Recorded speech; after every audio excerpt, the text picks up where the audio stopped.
Всем привет! У нас был всего один день в Барселоне, буквально несколько часов на то, чтобы что-то успеть увидеть. И первой точкой, куда мы отправились, стала легендарная Саграда Фамилия. Почему именно она? Потому что это не просто храм, это символ города, визитная карточка Барселоны и, можно сказать, всей Испании. Интересный факт. Строительство началось еще в 1882 году, и оно до сих пор не закончено. Антонио Гауди посвятил этой работе почти всю свою жизнь, а умер он больше 100 лет назад. Сейчас проект продолжают современные архитекторы, и планируется завершить его к 2026 году, ровно к столетию со дня смерти мастера. Храм поражает деталями. Снаружи 3 грандиозных фасада – рождение, страсти и слава. А внутри колонны похожи на деревья, а свет через витражи создает ощущение, будто ты попал в волшебный лес. И что особенно любопытно, все это строится исключительно на пожертвования и билеты туристов.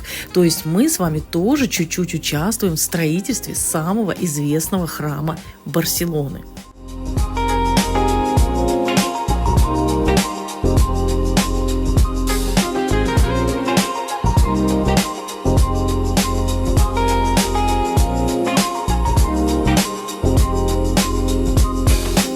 Когда Антонио Гауди взялся за проект Саграда Фамилия, он сразу понимал, что сам никогда не увидит храм завершенным.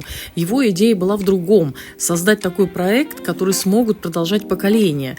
Поэтому он оставил множество моделей и эскизов, чтобы будущее строительство сохраняло его замысел. И главная задумка Гауди – показать Библию в камне. У храма 3 фасада – Рождество, самый теплый, живой, с животными, растениями и деталями, которые символизируют жизнь, страсти Христовы, наоборот, строгий, с резкими линиями и мрачными фигурами, чтобы передать боль и жертву.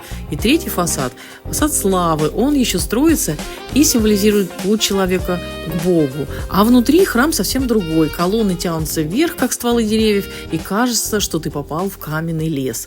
Гауди вдохновлялся самой природой. Он говорил, что нет лучшего архитектора, чем природа, чем Бог, и все, что он создавал, это отражение форм природы. Спирали, кривые линии, ветви деревьев, ракушки. Даже геометрия здесь непростая, колонны закручены, поверхности волнообразные, все живое и текучее. И когда обходишь храм с разных сторон, видишь, что в каждом углу спрятаны символы и детали. От черепах у основания колонн, как символ прочности и времени, до магического квадрата на фасаде страстей, где все цифры складываются в 33, возраст Христа.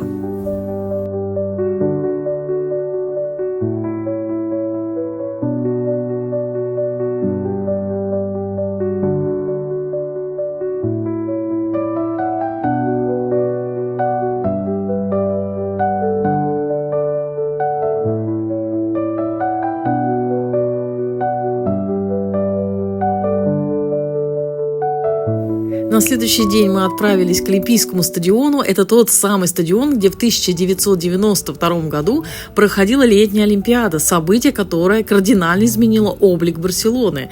Одним из самых интересных моментов стало зажигание олимпийского огня. Это сделал паралимпийский стрелок Антонио Ребольо. Он выпустил огненную стрелу, которая зажгла чашу. Мы все это наблюдали, и я думаю, что вы все это прекрасно помните. Стрела была непростая, она весила около 100 граммов или чуть больше. Специально сделано, чтобы поддержать огонь и безопасно прилететь до чаши. Музыка, атмосфера. Перед открытием звучала композиция «Барселона», дуэт Монсеррат Кабалье и Фредди Меркьюри, которую мы часто слушаем, которую все знают. Это очень известная композиция. Хотя Фредди умер в 1991, его голос и музыка были частью проекта. Он оставил песню, которая стала символом Олимпиады.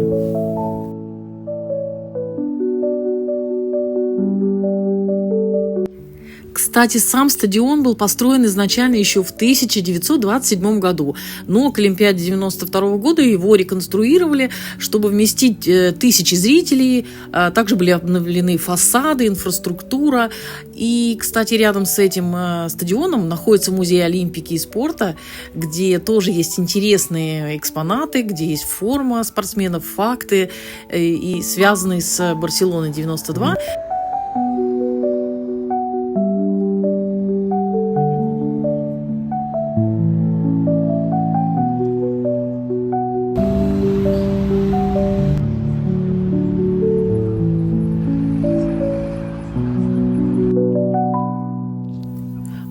прошлись также по пешеходной дорожке, по променаду Олимпийской славы на территории, которая связывает музей Олимпийский и Олимпийский стадион.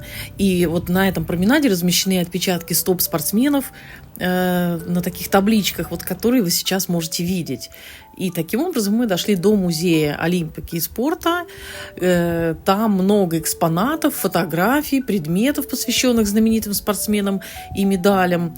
И сейчас вы увидите немножечко видов, которые мы сняли для вас специально из этого музея.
И напоследок я хочу сказать, что Барселона тем и удивительна, что даже за короткое время здесь можно успеть очень многое.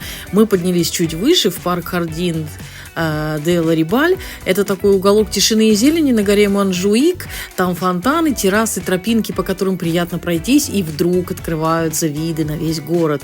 Сверху Барселона совсем другая. Видно и море, и горы, и снова силуэт Саграда Фамилия. который возвышается над городом как маяк. Вот за это Барселону и любят. Здесь все рядом. Архитектура, история, спорт, парки, энергия большого города и в то же время ощущение отдыха. Даже если у тебя всего сутки, успеваешь прикоснуться и к прошлому, и к настоящему. Если вам понравилось это маленькое путешествие по Барселоне, поставьте лайк, подпишитесь на канал, чтобы не пропустить новые истории, и напишите в комментариях, а вы бывали в Барселоне? Что для вас стало самым ярким моментом? Саграда Фамилия, Олимпийский стадион или, может, прогулки по паркам Монжуик или что-то другое? Будет интересно почитать ваши впечатления, а мы готовим новые маршруты. Уже совсем скоро покажем еще больше классных мест. Всем пока-пока!